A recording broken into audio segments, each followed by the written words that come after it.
Je suis qu'un instrument.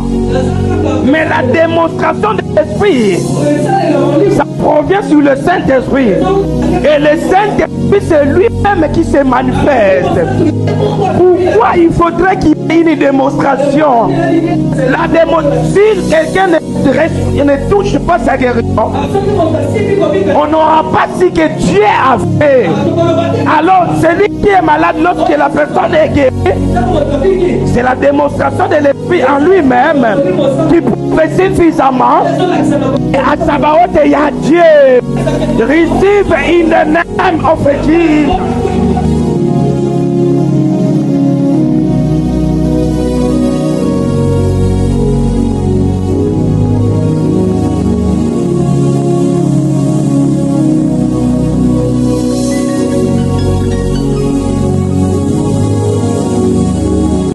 Depuis les dimanches passés, nous sommes en train de parler sur un grand terme. Découvrir la vie surnaturelle. Pendant 5 minutes, je vais faire une petite récapitulation et nous allons plonger dans notre thème d'aujourd'hui, le sous-thème du résilient terme. Alors, nous avions dit ceci, découvrir la vie surnaturelle. Je vous avais parlé au tout premier, sur la première chose.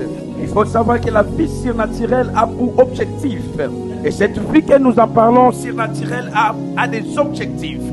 La première des choses a pour objectif de faire une étude pratique.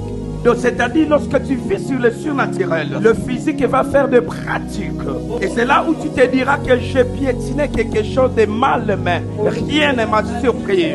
Donc, pour faire des études pratiques sur le fondement de la puissance spirituelle. Pourquoi tu dois faire des études pratiques sur le fondement de la puissance surnaturelle? Alors, c'est afin d'acquérir une claire compréhension, soit sur le ministère, soit sur ton travail, soit sur ton mariage, soit dans ta maison. Il y a des gens qui vivent les compréhensions même pendant que c'est son travail à lui. Il y a ceux qui vivent de l'incompréhension spirituelle dans leur couple. C'est parce que dans le surnaturel, la personne ne sait pas voir, ne sait pas contrôler. Alors tes yeux ne suffit pas de voir que tu as croisé une belle femme. Alors tes yeux physiques ne suffisent pas de voir que tu es dans une église. Alors ce qui compte beaucoup est que ton esprit voit des choses que le physique ne voit pas. Je décrète et je déclare, pendant que tu es assis, que tu vois autrement à la personne qui est à tes côtés. Hier a raté l'occasion de me dire Amen. Ton Amen a raté l'occasion d'arriver. Je prie dans le nom de Jésus que tu vives le surnaturel. Le surnaturel, au départ, c'est ça.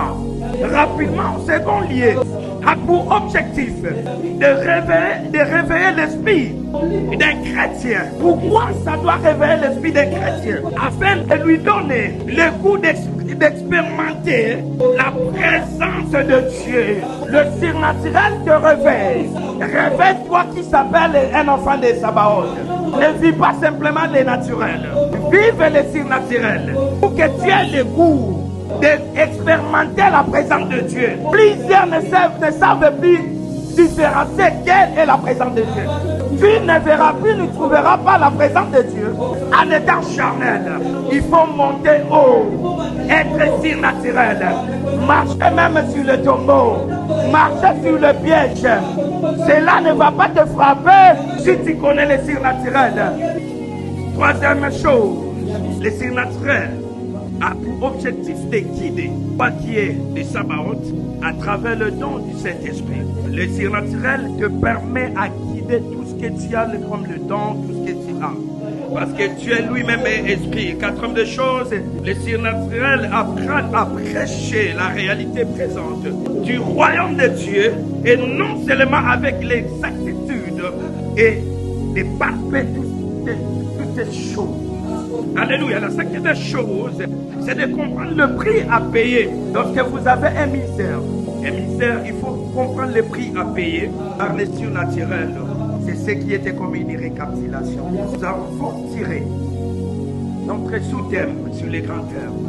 J'espère que vous voyez même de loin les sous-thèmes que nous en parlons.